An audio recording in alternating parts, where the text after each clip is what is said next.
How's it going, everyone? My name is Jay and welcome to another next gen video. Today I'll be showing you a deck profile video. I know it's been a while, but at least we're here. Let's just show this deck profile. This is going to be the Spades deck profile, which is a deck that you can make with the new set. So first things first, you're gonna run 3 Kast Spades. 3 Kast Spades is probably key. The next ban rotation probably will be limited to this. It's a really strong card, Gen 4 997 stats, and basically you can ignore the rest of its effect, but the way you can play it is if you played 5 caster cards in one turn, you can notable call this card from your hand, your fallen, or your banished, just not from your deck. And it's incredibly easy to do that, apparently.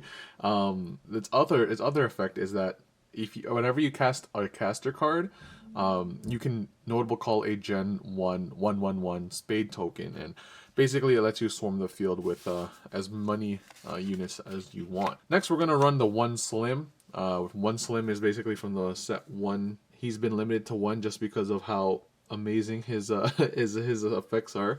Once per turn, you can pay 7 life points to revive 1 unit from the fallen area.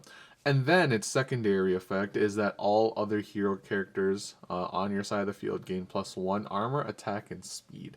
So hero decks, definitely one of the key cards of that. Next, we're going to continue with the spades. We're going to run 3 Mimi Spades. So Mimi here is also a notable called, or is a unit that you need for Kast Spades. Basically, if it's called from an upgrade, you can just add Kast Spade from your deck, fallen, or banish area to your hand. It's just an easier way to have it to your hand if you wanted Kast Spades in your hand. And the only downplay is that you can only run this in occult decks, just because it can only be upgraded from a hero or occult character. And then basically, you can pay 4 life points to add a caster card from your fallen to your hand. You can use this card to get the caster cards that you got in the fallen. Next, we're gonna run 3 Magix, the magical man. Basically, he's easily one of the best 3-cost characters. He can't be targeted by effects, but not only that, he can be notable called if your opponents control more units than you. So if you have this card first turn, it's actually incredibly broken, and I kind of made that upon myself. So definitely he's going to be hitting the ban list soon, or part of the ban list, not like ban, but like just like limited, semi-limited. Spadecaster Amy. So Spadecaster Amy is Gen 2, and basically it just allows you to add any spades card from your deck to your hand. That is, if you play this card, then you can easily get your Kast Spades that you want to your hand, so that way you can start your combo. Next, the other 2 costs is Spadecaster Tommy. Tommy just allows you to cast a to notable call this character from your side of the field if you casted a Gen 1 or higher caster card. Again, it's like swarming the field. We have 3 Spadecaster Cindy, basically just adding more caster cards to your hand. Next is Spadecaster Tracy. This card is if it's targeted with a caster card, then you can notable call a Gen 1 unit. So basically what this does is, again, it helps swarm the field and gets your units to the field as fast as possible. This deck is, I would say, very aggro and very, it's like a swarm aggro deck. Swarm aggro, whatever.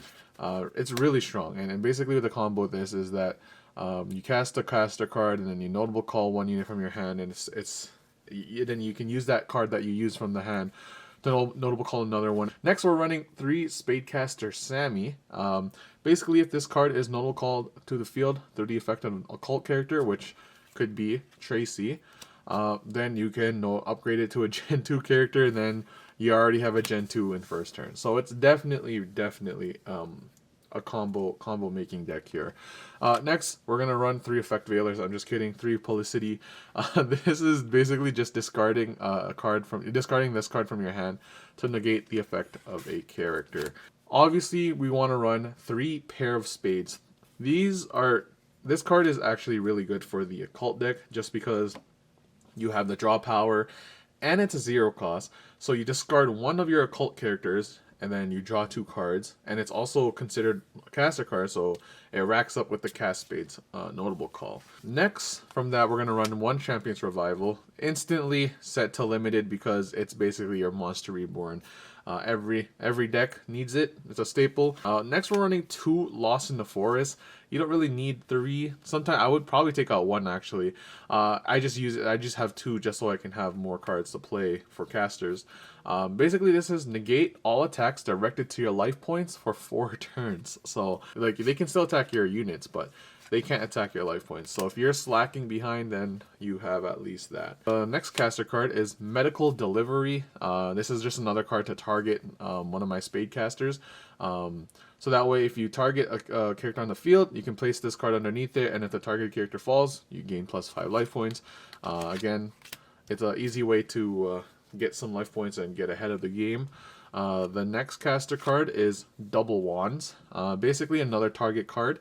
It's also really good because if you target a character on your field, you can notable call copy of that card, but its stats are 1/1/1.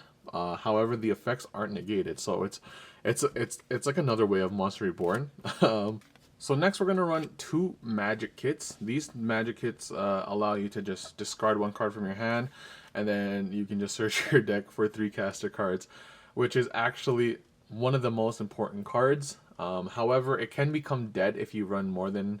Sometimes it's dead when I run more than 1 actually. So it depends. If you just want more caster cards in your hand just so you can have Kast Spade on the easily, then go for it. Next, we're going to run 2 hat tricks, instant semi-limited, just because it's a 0 cost and it searches your deck for a character card, and then you add it to your hand.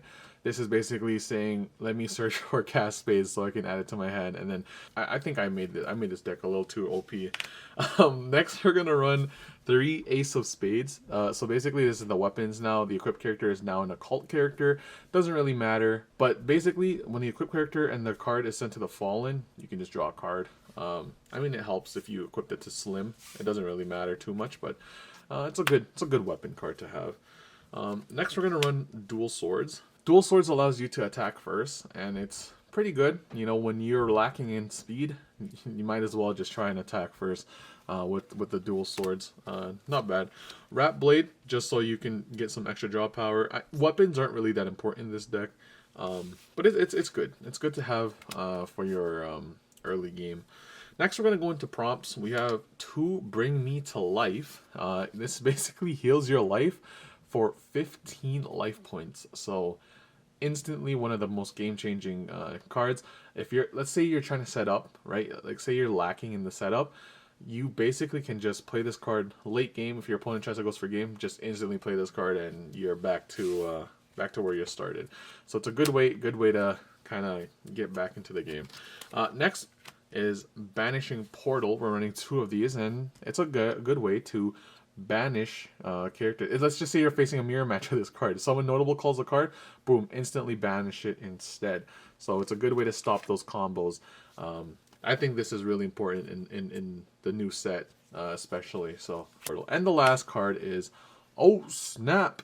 Basically, you banish 1 card in your hand to destroy 1 unit on the field, and it's a good way to kind of take control of the field if your opponent, like, you can literally sacrifice one of the tokens that you made, and then basically stop your opponent from swarming. So pretty much that's the deck profile of the Spades deck. It's a really sick deck, and I'm really proud of it. Honestly, I think I made the deck a little too OP. So my camera died before I could make an outro, but I just want to say thank you so much for watching. I apologize for the lack of videos. It's been a hectic month. However, I'll try to keep going on. But yeah, thanks again so much for watching. If you guys want to see more, make sure to show your support by subscribing and liking, and just commenting on anything. Anyways, thanks so much for watching. My name is Jay, and I'll see you guys in another day. Peace.